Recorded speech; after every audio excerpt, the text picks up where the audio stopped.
Assalamualaikum warahmatullahi wabarakatuh. Ketemu lagi dengan saya Devi Juliani, guru bidang studi Pendidikan Pancasila dan Kewarganegaraan di SMA Islam An-Nizam Medan. Nah, apa kabarnya nih semua seluruh peserta didik di Indonesia?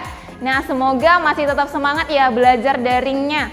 Oke, kita ketemu dalam bidang studi PPKN yang pastinya akan bisa menghasilkan ataupun menumbuhkan sikap nasionalisme dalam diri kita.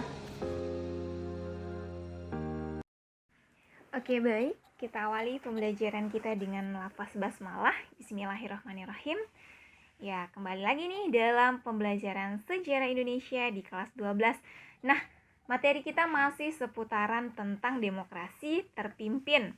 Nah, masih ingat pembelajaran kita di pekan sebelumnya? Kita sudah membahas bagaimana sistem dan struktur politik masa demokrasi terpimpin, ya kan?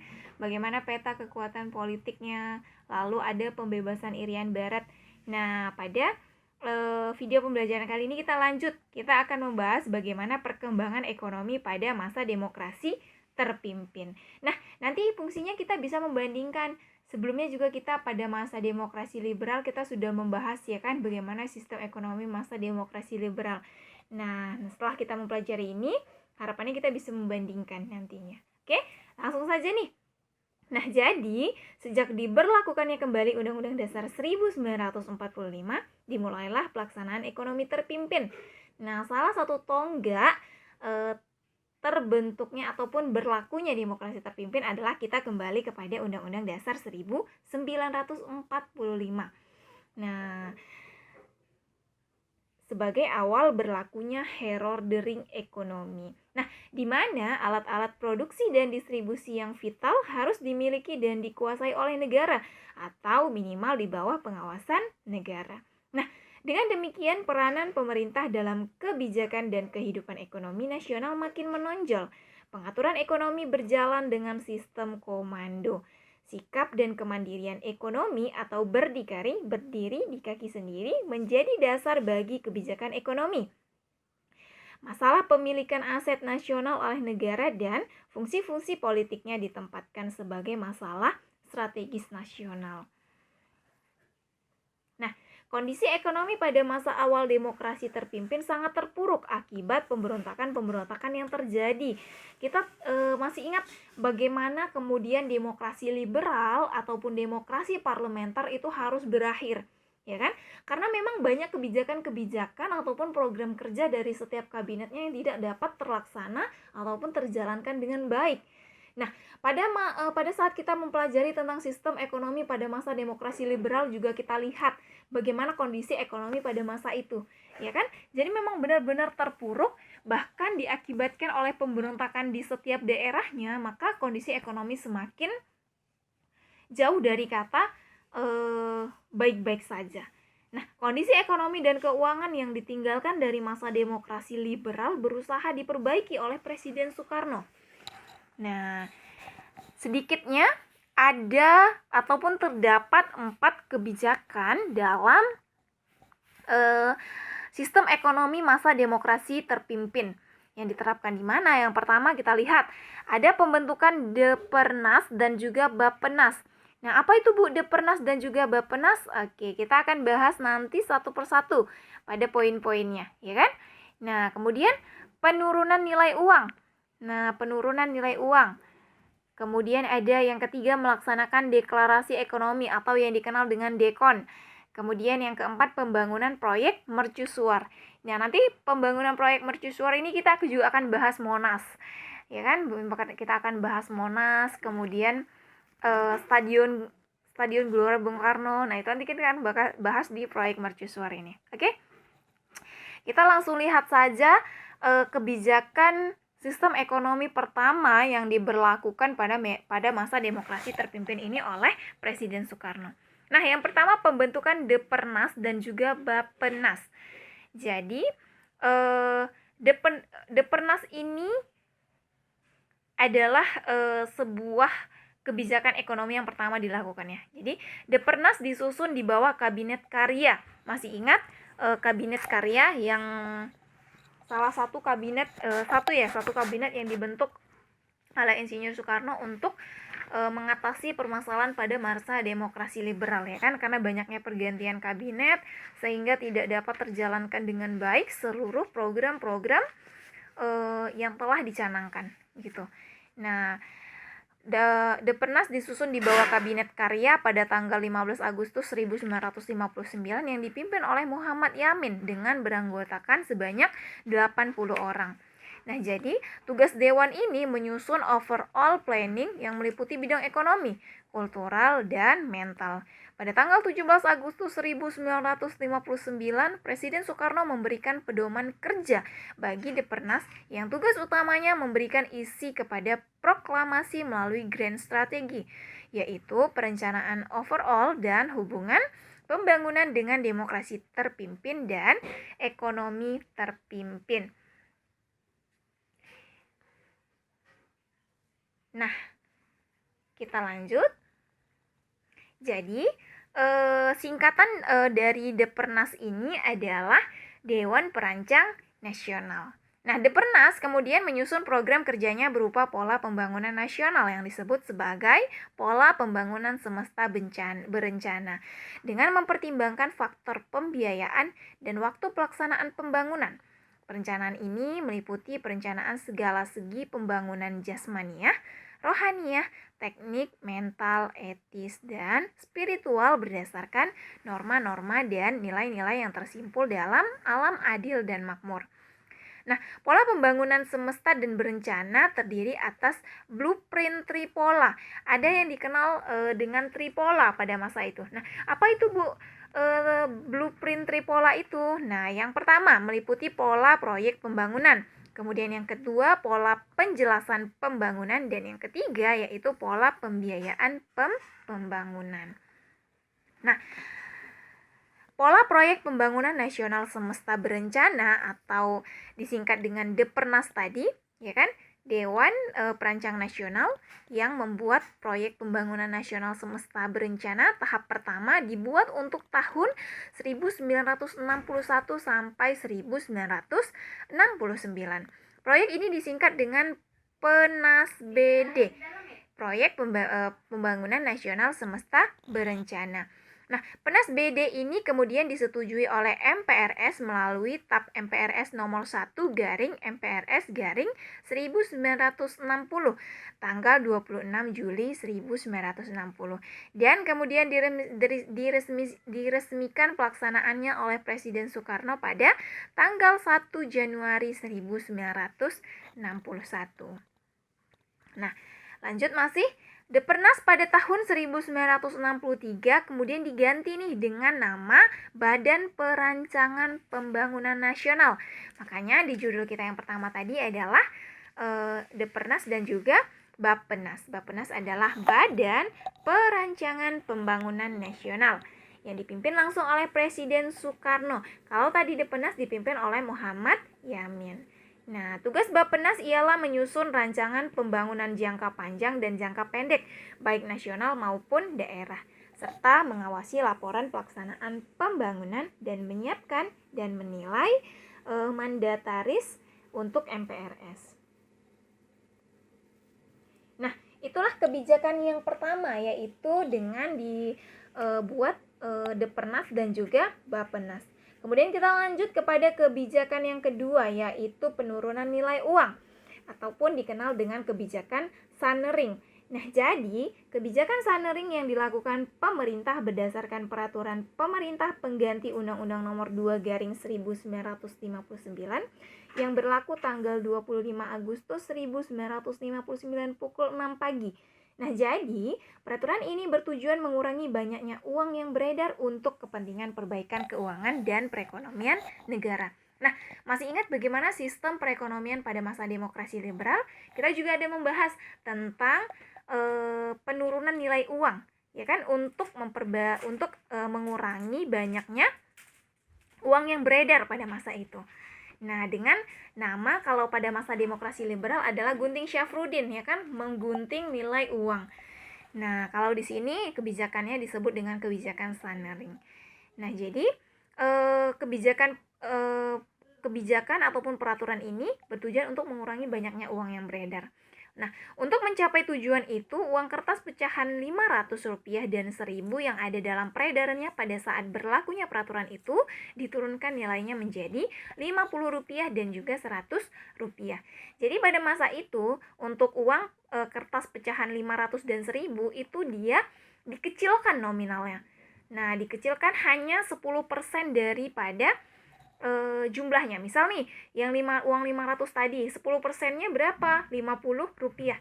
Jadi uang Rp500 itu diturunkan nilainya menjadi Rp50. Dan uang 1.000 itu juga diturunkan nilainya menjadi Rp100.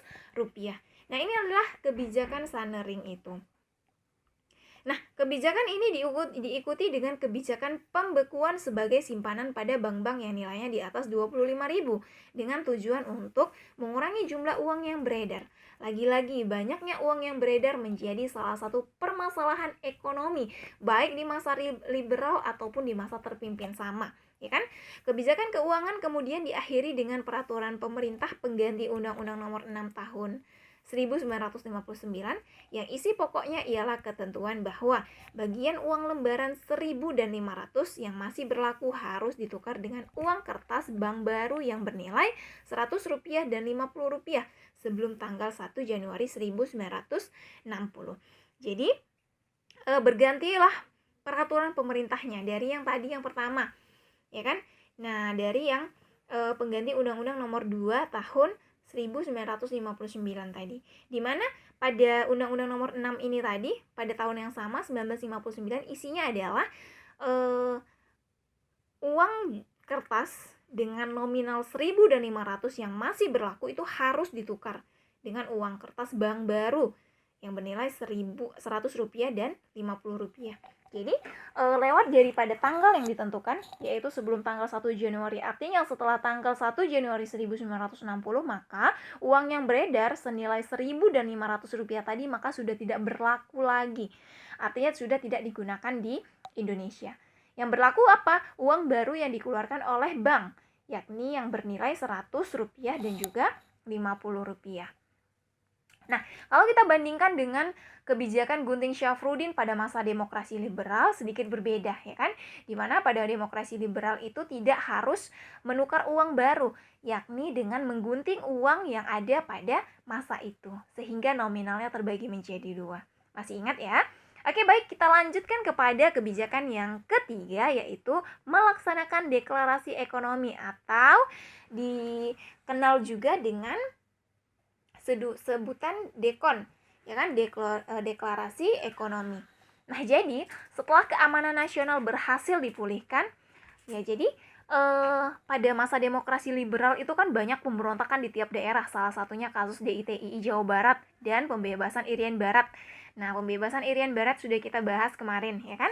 Jadi pemerintah mulai memikirkan penderitaan rakyatnya. Nah, dengan melakukan rehabilitasi ekonomi. Konsep rehabilitasi ekonomi disusun oleh tim yang dipimpin oleh Menteri pertama, yaitu Insinyur Juanda, dan hasilnya dikenal dengan sebutan konsep Juanda. Namun konsep ini mati sebelum lahir karena mendapat kritikan yang tajam dari PKI karena dianggap bekerja sama dengan negara revisionis, yakni Amerika Serikat dan Yugoslavia. Nah, kita tahu PKI, Partai Komunis Indonesia, yang memang lebih kepada paham komunis gitu ya kan, sangat berbanding ataupun sangat tidak pernah setujuan dengan yang namanya negara Amerika Serikat. Makanya PKI ini memberikan kritik terhadap konsep daripada yang dicetuskan oleh Insinyur Juanda tadi. Nah, upaya perbaikan ekonomi lain yang dilakukan pemerintah adalah membentuk Panitia 13. Anggota panitia ini bukan hanya para ahli ekonomi, namun juga melibatkan para pimpinan partai politik, anggota Musyawarah Pembantu Pimpinan Revolusi atau MPPR, kemudian pimpinan DPR, dan juga DPA. Nah, panitia ini menghasilkan konsep yang kemudian disebut Deklarasi Ekonomi atau DEKON tadi sebagai strategi dasar ekonomi Indonesia dalam rangka pelaksanaan ekonomi terpimpin. Nah, tujuan dibentuknya DEKON adalah untuk menciptakan ekonomi yang bersifat nasional, demokratis, dan bebas dari imperialisme. Meski begitu, dalam pelaksanaannya, DEKON tidak mampu mengatasi kesulitan ekonomi dan masalah inflasi. Nah, dekon justru mengakibatkan perekonomian Indonesia stagnan, gitu-gitu aja gitu ya kan. Artinya gak ada kemajuan dan gak ada kemunduran. Masalah perekonomian diatur atau dipegang oleh pemerintah, sedangkan prinsip-prinsip dasar ekonomi banyak yang diabaikan. Nah, itulah kondisi pada masa itu, ya kan, untuk kondisi ekonominya. Kemudian kita masuk kepada yang keempat, yaitu kebijakan yang keempat, pembangunan proyek mercusuar. Nah, kondisi ekonomi semakin memburuk karena anggaran belanja negara setiap tahunnya terus meningkat. Jadi, anggaran belanja negara itu meningkat dan tidak diimbangi dengan yang namanya pendapatan negara yang memadai. Nah, otomatis ini menjadi sebuah permasalahan ekonomi di suatu negara, ya kan, apabila anggaran belanjanya lebih besar daripada pendapatannya. Contoh sederhananya gini. Nah, kita punya gaji ataupun pendapatan nih Rp10.000 dalam sebulan. Tetapi yang harus kita keluarkan dalam satu bulan itu melebihi dari Rp10.000, misal Rp15.000. Otomatis ini menjadi masalah, gitu ya kan? Nah, seperti itulah kondisi pada masa demokrasi terpimpin ini. Nah, salah satu penyebab membengkaknya anggaran belanja tersebut adalah dengan pembangunan proyek-proyek mercusuar yang lebih bersifat politis daripada ekonomi. Nah, yang termasuk ke dalam pembangunan proyek-proyek mercusuar ini apa saja? Yang pertama, pembangunan monumen nasional atau Monas yang kita kenal saat ini, ya kan. Jadi, pembangunan Monas, tempat yang menjadi salah satu tempat wisata saat ini, ya kan, banyak dikunjungi orang, ternyata pada masa pembangunan itu juga tidak lancar-lancar saja, menjadi salah satu permasalahan ekonomi pada masa itu. Nah, kemudian proyek mercusuar yang lainnya apa? Pertokoan Sarinah. Lalu ada yang namanya juga Kompleks Olahraga Senayan yang dipersiapkan untuk Asian Games 4 dan juga Games of the New Emerging Forces, ataupun dikenal pada masa itu dengan nama Ganevo. Nah, jadi sebenarnya pembangunan proyek mercusuar ini dia lebih bersifat politis daripada ekonomi tadi. Nah, dampak dari kebijakan tersebut, ekonomi semakin semrawut dan kenaikan barang mencapai 200-300% pada tahun 1965. Sehingga pemerintah mengeluarkan kebijakan bahwa pecahan mata uang 1.000, uang lama ya, diganti dengan Rp1 uang baru. Nah, tindakan penggantian uang lama dengan uang baru diikuti dengan pengumuman kenaikan harga bahan bakar yang mengakibatkan reaksi penolakan masyarakat. Nah, jadi memang sangat sensitif gitu ya kan ketika terjadi penaikan-penaikan. Nah, jadi kalau kita lihat pada kebijakan dekon tadi, pada kebijakan Sanering tadi, itu dianya uang Rp500 menjadi Rp50, ya kan, artinya yang seharusnya 100% menjadi nilainya hanya 10%. Nah, sedangkan di sini karena memang keadaan semakin semrawut dan tidak dapat terkendali lagi, maka uang 1.000 itu menjadi Rp1 jadinya. Nah, itu karena memang terjadi inflasi ya, banyaknya beredar uang yang beredar di masyarakat. Nah, tindakan penggantian uang lama dengan uang baru ini diikuti dengan pengumuman kenaikan bahan bakar tadi, ya kan, otomatis masyarakat menolak. Hal inilah yang kemudian menyebabkan mahasiswa dan masyarakat turun ke jalan menyuarakan aksi-aksi. Nah, aksi-aksi yang dilakukan oleh masyarakat pada masa itu dikenal dengan Tri Tuntutan Rakyat ataupun juga dikenal dengan Tritura. Nah, lebih jelasnya tentang Tritura ini nanti akan kita bahas pada masa Orde Baru. Nah, di situ lebih terlihat nanti apa-apa saja isi ataupun aksi dari Tritura tersebut. Nah, itu nanti akan kita bahas pada bab 4 ya. Itu sudah masuk kepada bab 4, yaitu masa Orde Baru. Nah, oke, baik. Ini adalah materi kita pada video pembelajaran kali ini, Sejarah Indonesia kelas 12 ya, tentang kebijakan ekonomi pada masa ataupun perkembangan ekonomi pada masa demokrasi terpimpin. Nah, setelah mempelajari tentang perkembangan ekonomi masa demokrasi terpimpin ini, bisalah dibandingkan bagaimana kondisi ekonomi pada masa demokrasi terpimpin dengan kondisi ekonomi pada masa demokrasi liberal. Jadi sebenarnya semrawutnya itu tidak jauh berbeda, hanya saja penanganan dan juga kebijakannya sedikit berbeda. Oke, semoga paham dengan materi kita pada hari ini dan semoga bermanfaat. Kita akhiri pembelajaran kita pada hari ini dengan lafaz hamdalah. Alhamdulillahirabbil alamin.